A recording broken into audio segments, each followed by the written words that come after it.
We're going to get started for today. Our speaker is going to be Amie Dobracki. For those of you who are not familiar with Amie, she received her BS in chemistry at St. Vincent College and I think also a master's at University of Hawaii, correct? She is currently a fifth-year PhD candidate working with Dr. Pakita Zaidama. Her research since the beginning of Erasmus has focused on the chemical, optical, and physical properties of biomass-burning aerosols in the Southeast Atlantic. And after her PhD, she would like to pursue a postdoctoral research fellowship with the DOE. And with that, I will let her take it away and to talk about the characterization of aged biomass-burning aerosol over the Southeast Atlantic Ocean in the free-tropospheric and marine boundary layer. All right. Thank you, Haley. So as Haley mentioned, today I'm going to be talking about the characterization of aged biomass-burning aerosol over the Southeast Atlantic Ocean in the free troposphere and the marine boundary layer. To get us started, I'm going to give you all some background information on the Southeast Atlantic and the field campaigns that were in this region between 2016 and 2018. For the first half of my talk, I'm going to talk about the Oracle's 2016 data, which was data sampled from an aircraft over the Southeast Atlantic in the free troposphere. Then we'll shift gears a little bit where we're still going to talk about biomass burning aerosol, except we're going to look at data in the marine boundary layer. And then lastly, I would like to conclude with where I hope to take this research, and then hopefully you all will walk away with some major points of this presentation. So why the Southeast Atlantic Ocean? Well, to start us off, there is a semi-permanent deck of marine stratocumulus clouds in this region. This figure here is kind of all-encompassing, and you can see from the satellite imagery we have these clouds off the west coast of Africa. It's a major upwelling region, so these clouds are almost always here. Southern Africa produces over 30% of Earth's biomass-burning aerosol, and that's indicated by these red dots here, which are fires over the region. The main burning months are between June and October. And what essentially happens is we have strong zonal winds that transport the aerosol out over the Southeast Atlantic Ocean. The aerosol is shown here through LiDAR curtains from the Calliope satellite. So we have aerosol over bright clouds over a dark ocean. And then some circulation patterns are shown with these arrows where we have the biomass burning aerosol circulating and then some boundary layer aerosol flow. And overall, this region has been pretty understudied. There was one field campaign in the early 2000s, like 1999 to 2001. But since then, the region had not had any field campaigns until 2016, 2017, and 2018, where there were two aircraft campaigns and one ground site. And I'll talk a little bit more about those later. But more importantly, this region is a natural laboratory to study aged biomass burning aerosol. You have biomass burning as your dominant source. We don't expect to see a lot of contribution from, say, urban aerosol, cooking aerosol, or like home emissions. That it's truly dominated by biomass burning aerosol because there are just millions of fires over the continent between those 4 to 5 months. And this matters because aerosols have an impact on Earth's radiative budget. We call this the direct aerosol radiative effect. Essentially, it's how aerosols scatter or absorb sunlight. And in this region, it's particularly tricky because you have dark aerosol over bright clouds, over a dark ocean. So satellite imagery and global models have a hard time attributing what properties the biomass burning aerosol contribute to Earth's radiative budget. Some models have it set as a net cooling effect, while others have it calculated as a net warming effect. So there's some disagreement between how the aerosol actually contributes to Earth's radiative budget. Our research is more focused on what aerosol properties and atmospheric processes affect the aerosol's ability to scatter and absorb sunlight. And some things we have to consider before we can get into the aerosol properties are the fuel types. Because this region is such a vast area of burning, there's a bunch of vegetation that is being burned. You have shrublands, you have croplands, there's grasslands, there's savannas, there are tropical forests.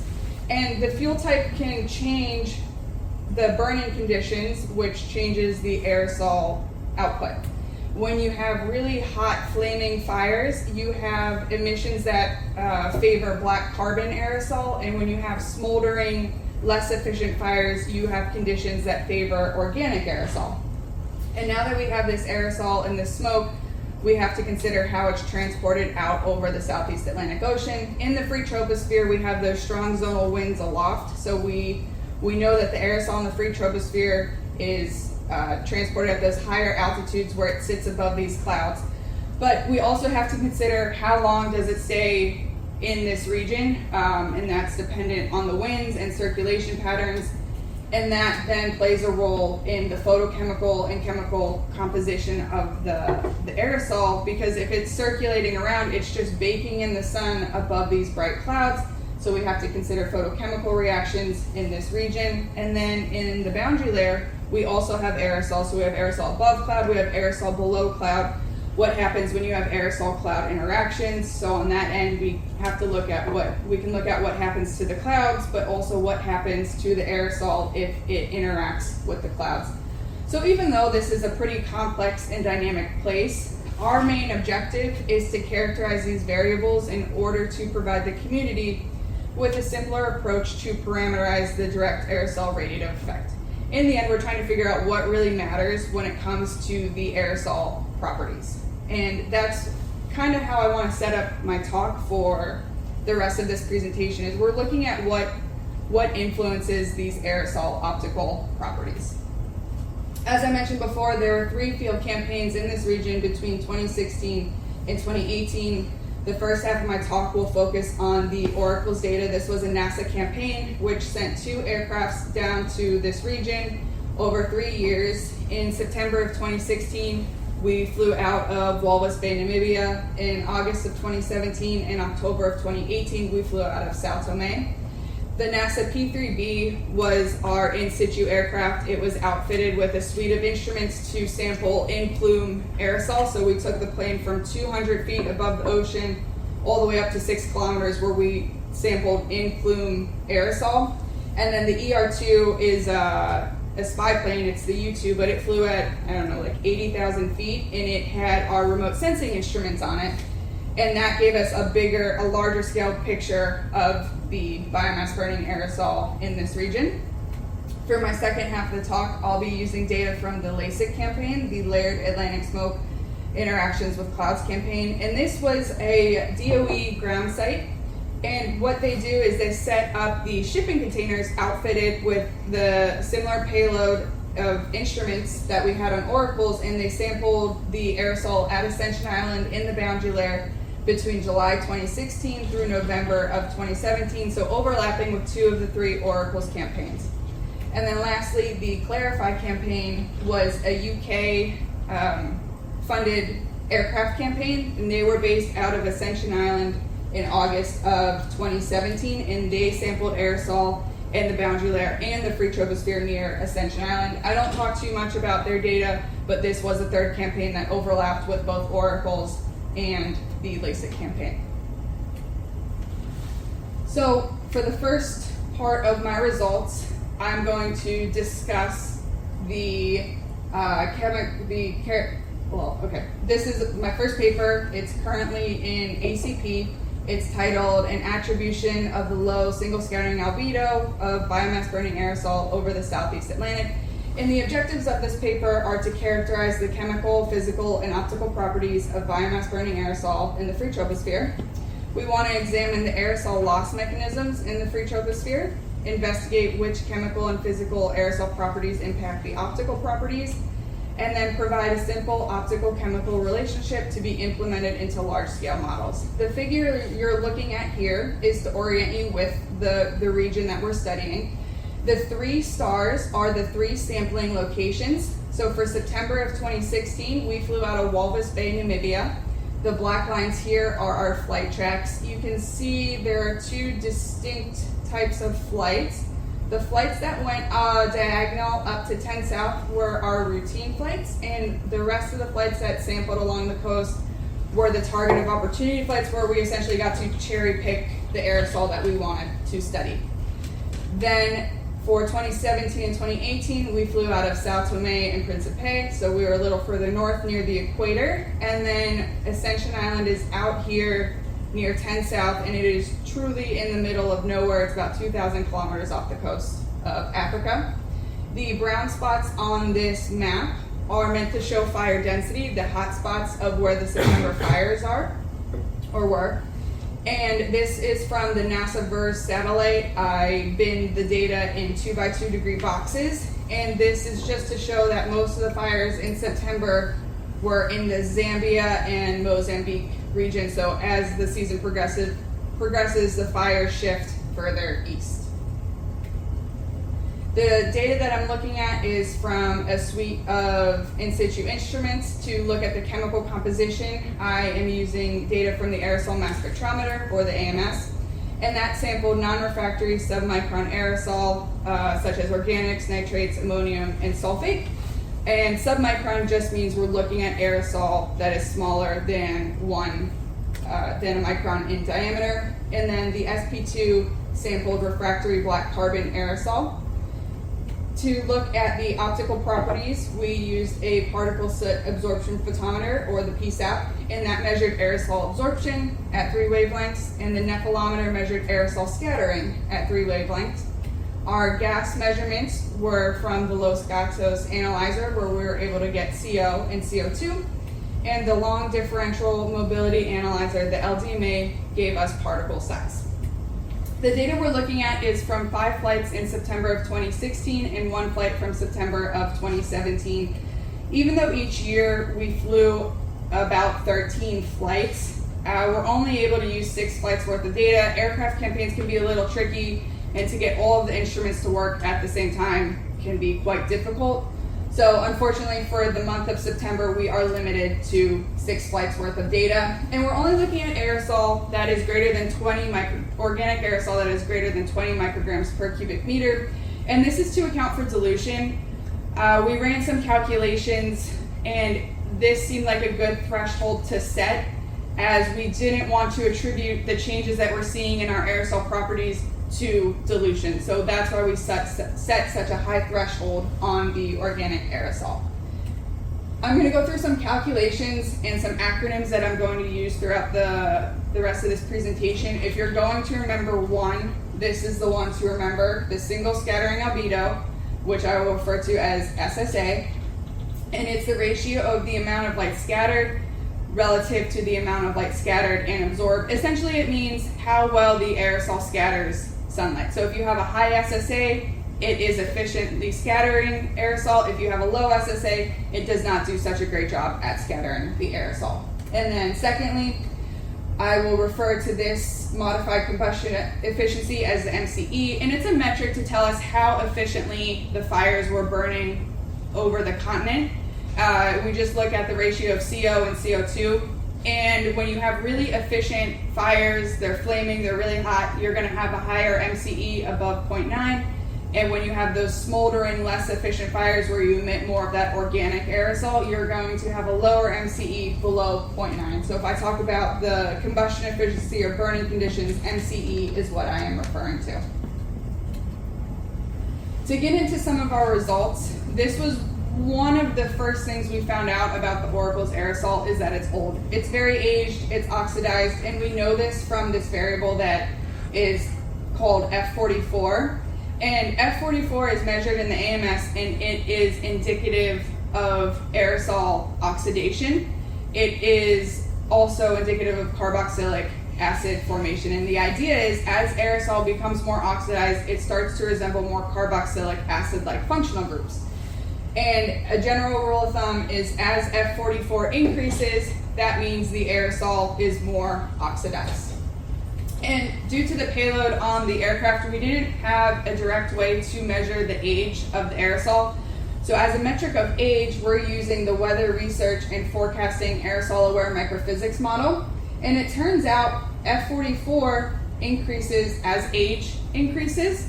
And this tells us 2 things. The first is that we are still seeing these processes happen at these longer time scales between 4 and 9 days. And it also provides validation for the WRF model that they are somewhat getting this aging of the aerosol correct, that there is an increase of aerosol age as oxidation occurs. We can also look at this in a different way. Here I have F44, so our metric of oxidation on our y-axis, and F60 on our x-axis. F60 is a tracer for biomass burning aerosol. So when you have F60 present, it indicates you have a source of biomass burning aerosol because it's a fragment of levolglucosan.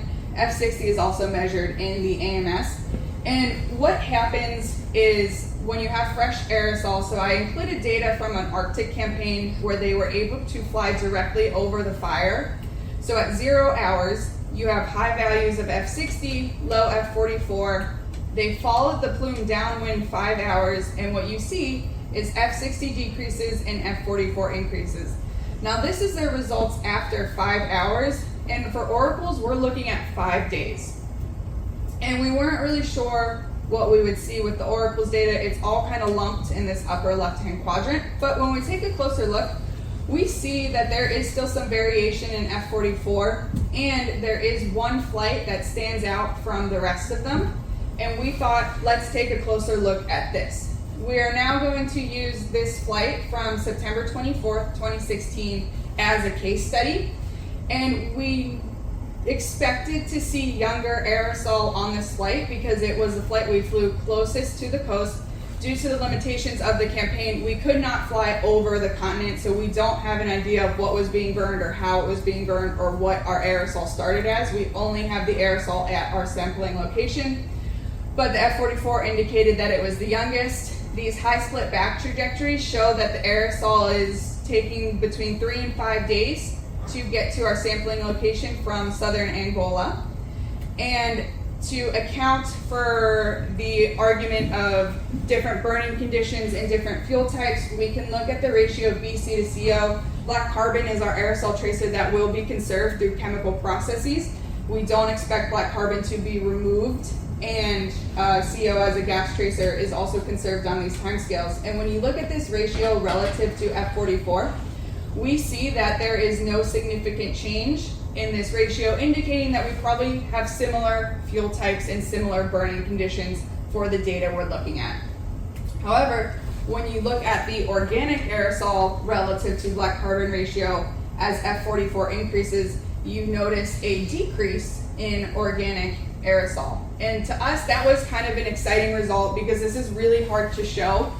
It's particularly hard to show in other aircraft campaigns where they have multiple aerosol sources. So either the plume gets too diluted downwind, they lose the plume, or it is influenced by another source of aerosol. Lab studies try to show this as well, where you lose organic aerosol as it ages, but they can only look at it on timescales of less than a day. And we're showing it on timescales of 4, 5, and 6 days. So that was a really cool result for us to see kind of immediately.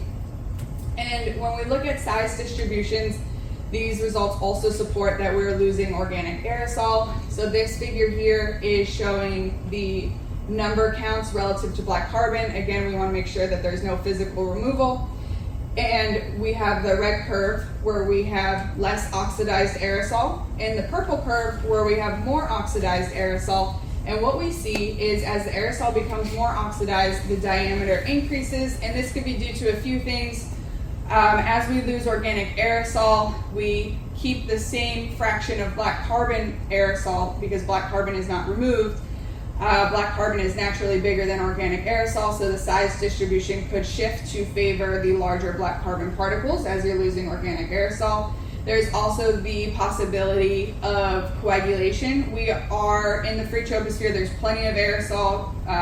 Coagulation is dependent on the amount of particles. So even though it might be slow, coagulation can still occur as the aerosol ages. And then we also have to consider condensation. Again, we cannot quantify these results, but those are 3 mechanisms as to why we think the aerosol would increase in diameter as it becomes more oxidized. And then when we look at the volume relative to black carbon, we see again we have a high volume of this younger aerosol, and as it becomes more oxidized, your volume decreases, again supporting that we are losing aerosol. Now, we also again have to look at the bigger picture because we don't know what our aerosol started as, we don't know the processes that it went through, we only know it at our sampling location. So I'm going to go through a couple mechanisms that can remove aerosol, and I'm going to argue why I think we do see it or why we don't see it. So mechanism number one, wet removal, cloud removal, and dry deposition. This pretty much these are our physical removal mechanism. Aerosols being removed through rain, through cloud interactions, or it's just falling out of the atmosphere. We know that there are very few free-tropospheric clouds in this region, let alone there's almost no free-tropospheric precipitation in this region. And dry deposition, our aerosol is probably too small for that. You would expect to see dry deposition with dust or maybe sea spray, but not submicron biomass burning aerosol. So from this, we think we can kind of eliminate that this is not a major loss mechanism. Next, dilution. As I mentioned before, we do account for dilution as best we can by applying a strict OA threshold. But also dilution typically occurs near source where you have your fire, you have all that smoke being emitted into the atmosphere, and you have a lot of clean air to come in and dilute the plume. So it's been shown that dilution happens on that shorter time scale near emissions, and we're pretty far out, so we don't believe that dilution would be a major removal factor even at our time scales, and we've already accounted for it in our applying that organic aerosol threshold. The next mechanism we have to consider is photolysis. We have aerosol above bright clouds, and it's just sitting in the free troposphere under the sun. So photolysis isn't a crazy idea as a removal mechanism.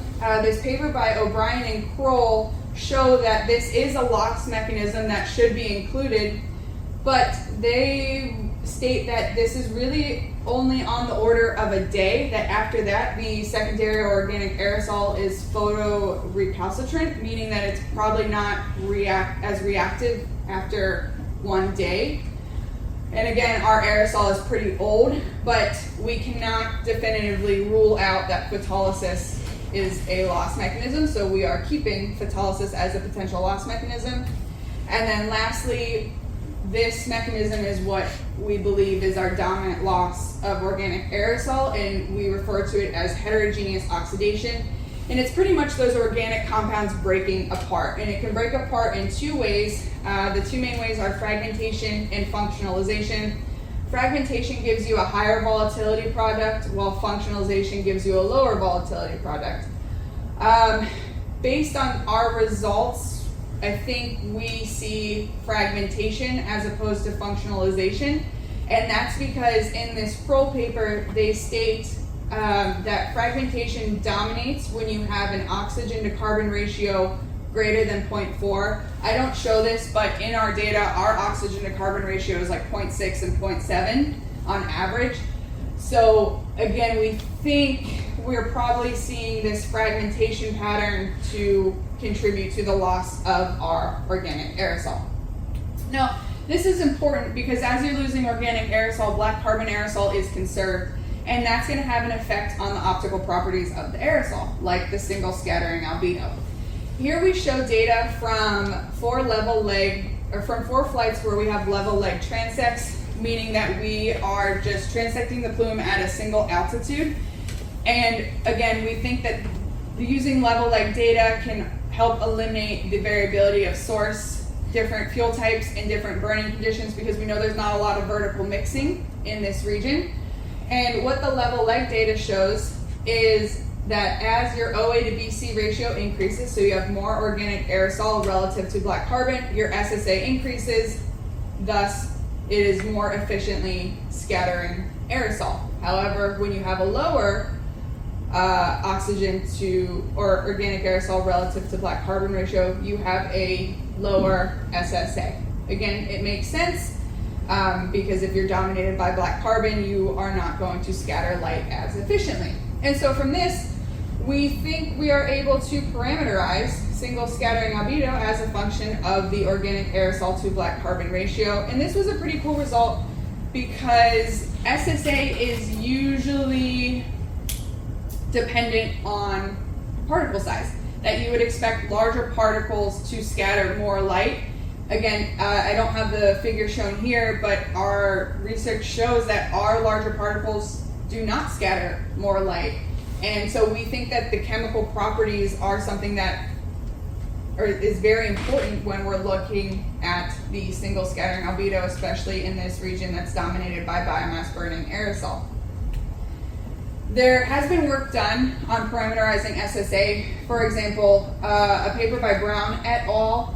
They use the ratio of black carbon to total carbon to parameterize single scattering albedo, and that is shown here in this black line. And then our oracle's data is shown in the red dashed line for the black carbon to total carbon ratio.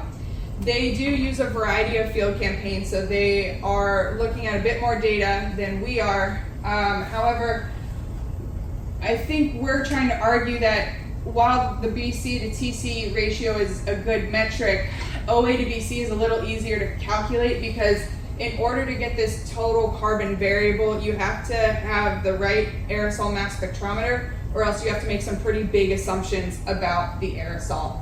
But again, this is the parameterization of SSA isn't a new idea, but we're just trying to simplify it a bit more. And this is important because models are trying to get this right, and they just have a really hard time doing that.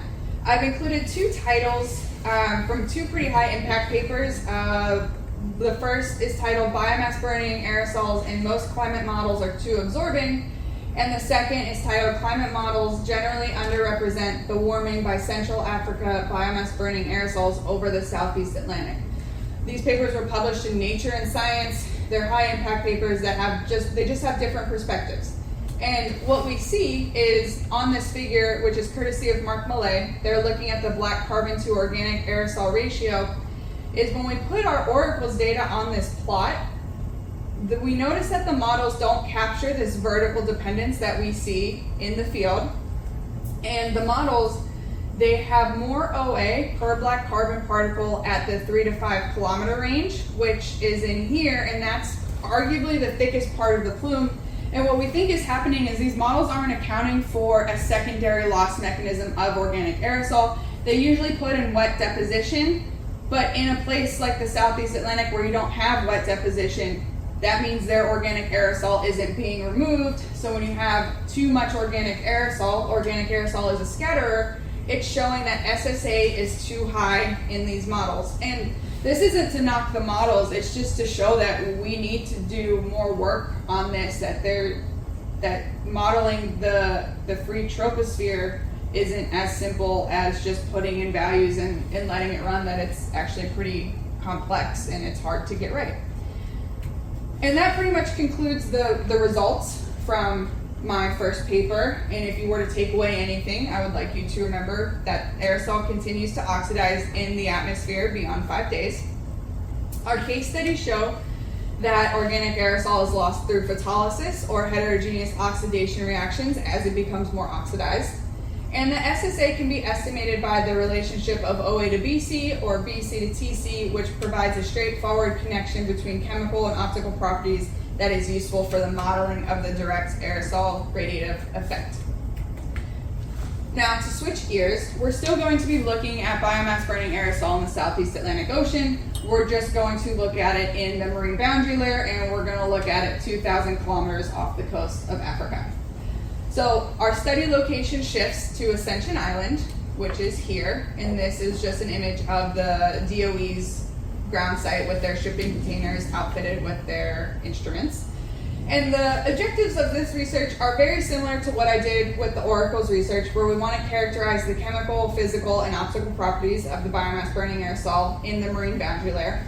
We want to understand where the aerosol came from and how it's transported to Ascension Island, because again, it's so far off the coast, and Ascension Island's boundary layer is smoky throughout most of the year. So the aerosol is making its way all the way out here, and we want to understand how that happens. We'd like to investigate which chemical and physical properties impact the optical properties, and can we build upon the simple SSA estimate from the Oracles campaign to be implemented into large-scale models. The data I'm using from the LASIK campaign is very similar to what I used during Oracles to look at the chemical composition. We have an aerosol chemical speciation monitor, which is just a baby AMS. And then we also have the SP2 to look at black carbon aerosol. The PSAP and the nephelometer give us absorption and scattering. Our gas measurements, we only have CO. Unfortunately, we didn't have CO2 for this field campaign. And then the scanning mobility particle sizer, the SMPS, gives us particle size. The data I'm looking at from the LASIK campaign is June 2017 to September of 2017. These are 4 major biomass burning months in the region. And I'm only looking at data where black carbon is greater than 150 nanograms per cubic meter. And this is because in the marine boundary layer, you can also have contribution from marine aerosol. So for this, we're choosing black carbon as our threshold because you do not have a source of black carbon from the ocean. And we really want to make sure we're looking at plume events on Ascension Island. The calculations also are very similar, so I will bring back the single scattering albedo. And then because we don't have CO2, I can't calculate the modified combustion efficiency, but we're going to use BC to CO as a proxy of burning conditions and fuel type. This figure here shows the monthly evolution of the fire distribution across the 4 months, where it's the same NASA verse satellite of the fire counts for the 4 months, and they are binned in 2x2 degree boxes. There are plenty of fires present between June and September. In June, we see the aerosol is located in northern Angola and near the Congo, and it is closer to the west coast of Africa. In July, the location doesn't shift, but the fire counts do. So in June, I think there were less than 300,000 fires for the entire month, and then in July, there were almost 1 million fires.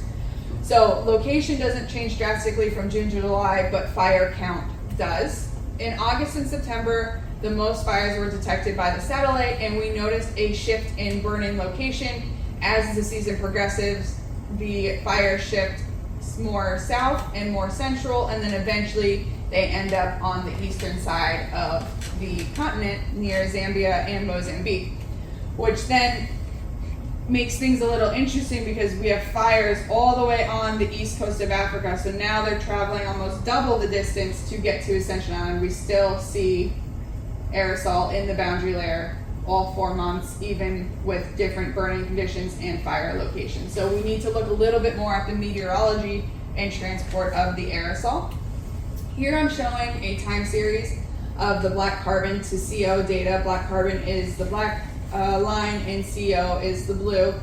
And what I want to highlight here is all of the major plume events that we see over the 4 months. The pink boxes are what I've denoted as major plume events. There are 10 of them over the 4 months.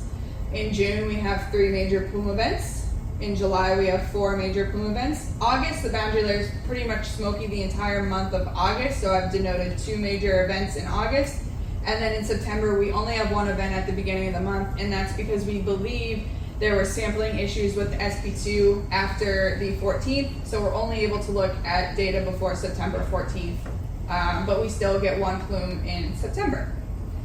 And that brings us to our big question is, how did it get to Ascension Island? This figure here was in the original Oracle's proposal, and what was originally thought was that the aerosol, as the fires emit the smoke, it gets lofted up and it gets transported at these higher altitudes and eventually subsides into the marine boundary layer.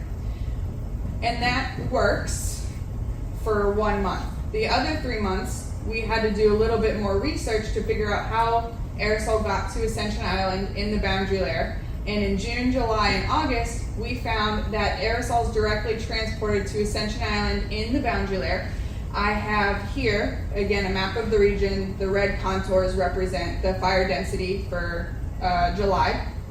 We're only looking at July 14th, the 850 millibar NCEP reanalysis winds. And what we see is that there's pretty strong boundary layer winds that are taking this aerosol to Ascension Island. So we think that this is our main transport mechanism in those earlier months, but in September, where we do have the southern African easterly jet aloft at 4 kilometers, that the aerosol in September is following the original idea that it's being transported out at high altitudes and then subsides into the boundary layer near Ascension Island. The aerosol at Ascension Island is aged, as we would expect, but this was a really cool result because we expected it to look like this, but we hadn't seen the data yet. And we have our oracles F44 versus F60, so oxidation and biomass burning tracer. The oracles data lies here, but we see the LASIK data in these colored points that there's less F60 and higher F44, indicating that there are still chemical processes happening at these longer timescales. So that was a pretty cool result. And based on this plot, we think the youngest aerosol was sampled at the end of July. And again, because we're looking at major plume events, it's important to understand how the aerosol was transported to Ascension Island. Because what we find in these major plume events is there's still some variability. When we look at this BC to CO ratio, we know that both of these tracers are conserved. And so the variability in this plot probably indicates that there is variability in burning conditions and in fuel type. And a way to think about it is when you have a high BC to CO ratio, you most likely have flaming efficient fires, a lot of BC emission. When you have a low BC to CO ratio, you are most likely looking at fires from smoldering, less efficient fires, as OA becomes your dominant aerosol. And based on this plot, we didn't see a really clear monthly trend, and what we decided to do was break the aerosol up into 3 different regimes. And the first regime that we have is the June to mid-July regime, where the data, except for this plume, the BC to CO ratio looks pretty consistent, indicating that we think that this is all fires from the coast. We know we have moderate boundary layer zonal winds, and the African monsoon turns on in mid-June. So that's why we think that this aerosol from June to mid-July looks pretty similar. Our next regime, we have mid to late July through early August, and that's where we have the strongest boundary layer winds. The number of fires increase drastically. So from June, where we have less than 3,000 fires, and then July and August, where we have over 1 million fires, we get the strongest signature of biomass burning aerosol, and that's seen in that high black carbon fraction. And then our third regime is that late August through early September. And what we think is happening here is that African easterly jet has turned on at those higher altitudes, and therefore the aerosol is coming from further east and it's being transported at higher altitudes and subsiding into the boundary layer closer to Ascension Island. So we think that this plot kind of gives us an idea of the burning conditions and the transport pathways based on the species that are supposed to be conserved. Now, all of this has impact on the optical properties of the aerosol. I ran a correlation matrix, and what we found was that the single scattering albedo best correlated with the fraction of black carbon and not OA to BC. So the data on this plot are the averages from the major plume events over the 4 months, so 10 data points total, and we see that SSA decreases as the fraction of BC increases. The fraction of black carbon is just the black carbon particle number concentration relative to the total particle concentration. And we have about 15 to 40% of black carbon particles in our aerosol, which again is consistent with the oracles data. And SSA decreases as FRBC increases. When we look at the OA to BC ratio from these 10 major plume events, we do see that they do correlate.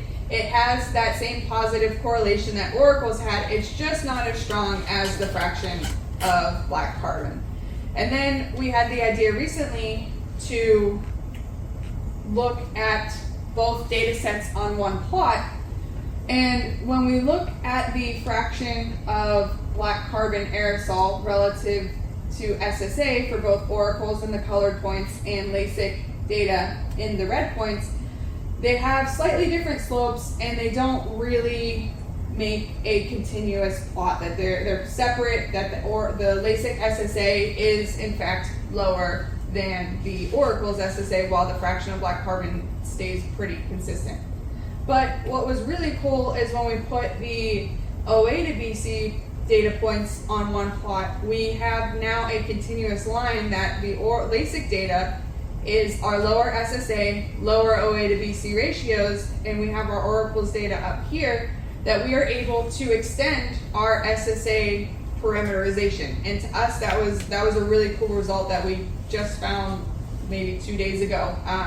So this kind of shifted the direction of our work, but this again shows us that we can now extend this SSA parameterization to more than just the oracles data.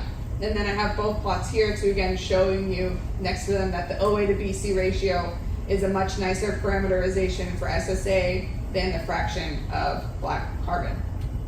So if you're to take anything away from this LASIK data, it would be that the aerosol sampled at LASIK is more oxidized than the aerosol sampled during oracles, and that we're still seeing chemical changes on the order of over a week. That the aerosol was transported to Ascension Island directly in the boundary layer earlier in the season, and in those later months we have those strong winds aloft that bring the aerosol to the boundary layer in September. And then SSA correlates better with the fraction of black carbon than OA to BC in the boundary layer. But SSA and OA to BC from oracles can be extended and generalized with the OA to BC ratio from LASIK. And as I said before, this kind of shifted, I think, the priorities of my research. So moving forward, what I would like to do next is get out the results from the LASIK campaign, but to also extend the SSA parameterization to the oracles 2017 data, the oracles 2018 data, and perhaps the clarified data. I think the clarified data would act as a great intermediate data set because we have oracles in the free-troposphere and LASIK in the marine boundary layer. Clarify would act as that intermediate of free-troposphere aerosol near Ascension Island. And my hypothesis for these results is that the addition of multiple data sets will provide a more robust parameterization for SSA based on the relationship of OA to BC. After that, I would like to do a chemical comparison of the oracles 2017 data to the LASIK August 2017 data, and we can do that with the mass spectrometers from both campaigns. And I think the idea behind this would be to actually look at the individual mass specs to see if there are compounds that are found in the oracles campaign that are not found at LASIK. So that could maybe give us an idea of what is exactly being lost as this aerosol continues to age. I think eventually the aerosol will reach equilibrium and you won't see major changes in the mass specs, but I think we will still see something because F44 is changing. So that could be a really interesting result to look at. And then lastly, if I have time, I would like to look at the oracles 2018 data. We went and sampled the biomass burning aerosol in October, and in October there are fewer fires. The rainy season begins, so you have more clouds and more precipitation. So maybe there is more opportunity for aqueous phase processing of the aerosol and aerosol cloud interactions, but that would be a pretty big step. However, it is something that we can still look at because we have the data for. And then to conclude, for you all to take away, the aerosol sampled over the Southeast Atlantic is highly aged and highly absorbing. Single scattering albedo can be robustly parameterized with the OA to BC ratio, and this ratio is a metric that can be implemented into global models. The Southeast Atlantic is a very dynamic and complex place to study aerosol and aerosol cloud interactions. However, I think we've shown that the aerosol properties can be easily characterized and that they mostly can be lumped into burning conditions, fuel types, aging timescales, and transportation pathways as what affect the properties of the aerosol. And then lastly, I would like to thank a few people, Paquita especially for everything. I know aerosol chemistry is not her favorite topic, but I think we've learned a lot over the past couple years, and I'm extremely grateful for everything. This past August, I went to Brookhaven National Lab, and I worked with a couple of great researchers up there, and their help has really is what really jump-started the LASIK 2017 analysis. Tyler, my fellow group member, who's been really helpful with the meteorology analysis of the LASIK data, winds and general circulation is definitely not my wheelhouse, and he's been really helpful with plotting and explaining how the wind fields work. And then Steve Howell, my previous advisor at Hawaii, a lot of this work and research started with him, and I'm very grateful that we've been able to continue it at Miami. And then the DOE and the NASA for my funding. And with that, I will take any questions.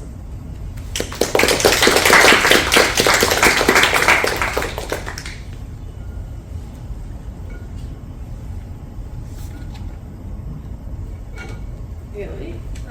That was really great.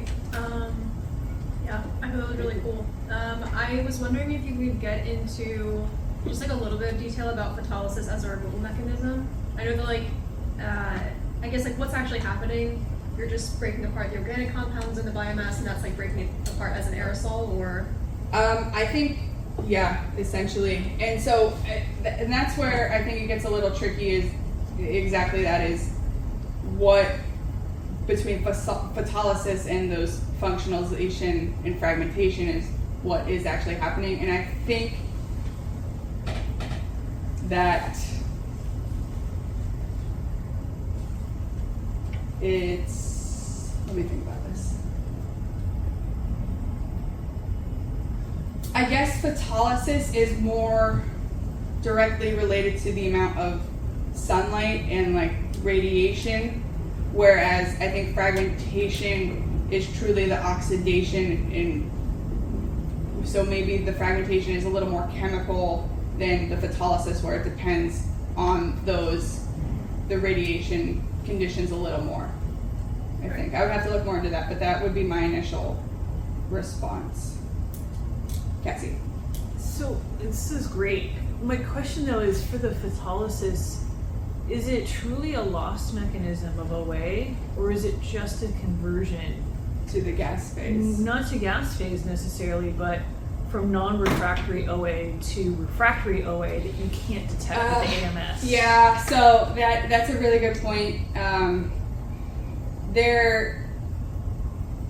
So we've worked semi-closely with the Clarify people, and they've shown that at Ascension there's more inorganic aerosol than what we have at Oracle's, meaning it's possible that happens. However, that comparison is really hard to do because of the different instruments and the different calibration mechanisms. So in order for me to figure that out, we've talked about this, I could look at the Oracle's data near Ascension, because we do have flights to Ascension Island. So I could look at it with my data strictly near Ascension versus our free troposphere. I don't think I've done that yet, but the Clarify people, the UK group, has shown that there is higher inorganic aerosol, especially the nitrates, near Ascension. Yeah, and that makes sense. You're also in the boundary layer. Yeah. I guess I'm just saying, like, it could still be organic aerosol that's Right, there. we're It's just not. shifted to something that you can't evaporate Right. at 600 CE.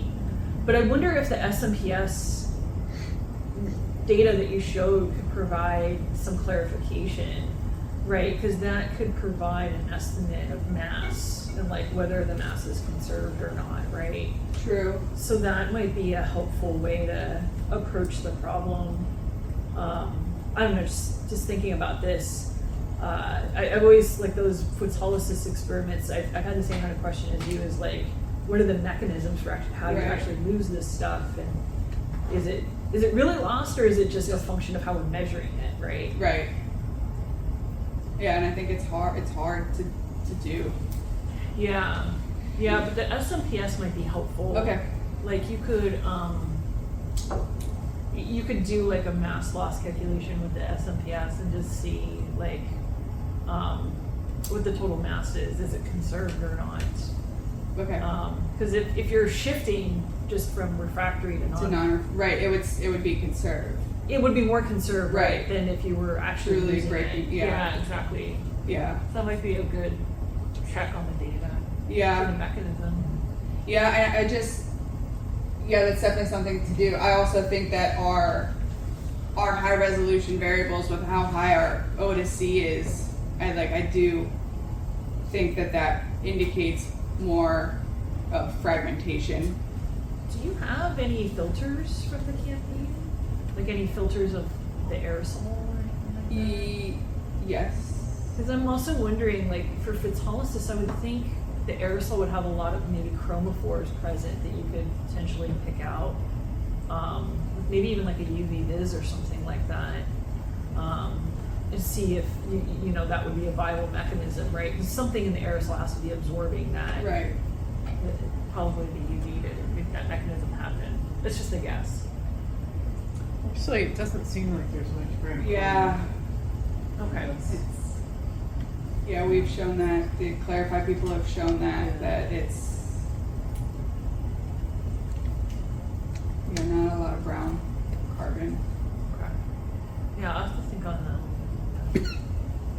Yeah, it's just like I said, those are two mechanisms that maybe happen, but yeah, the mass loss would be interesting to look at, which we have the data for, so I think that's something to do.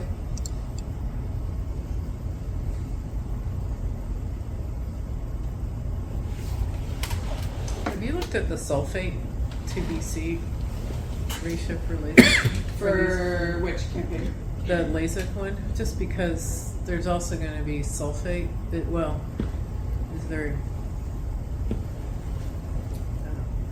Is sulfate a big contributor to the mass? Yeah. It is. Yeah, we have almost as much sulfate as we do organics. Oh, Yeah, so we do have a lot of sulfate. okay. But I have it, if you want to see it.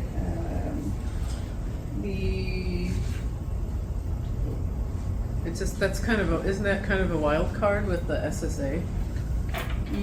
Yeah, and I have that sulfate to, maybe it's not on this one, but I reran this correlation matrix with that sulfate to black carbon ratio, and it didn't really strongly correlate with SSA or the MAC, that the OA was the better, had the stronger relationship. Still do.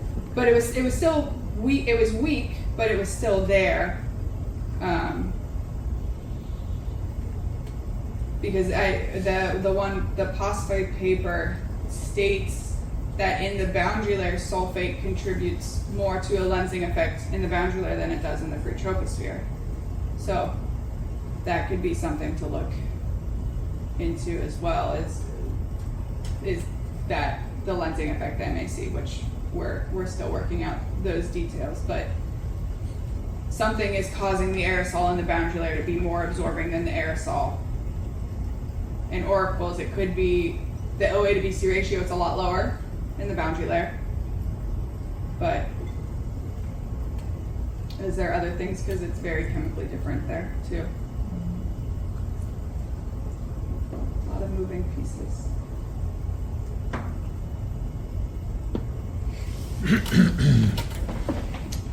I guess if there are no further questions, I can thank you again for the presentation. And that's all for today, and I cannot even tell you what's the next seminar. Watch the emails.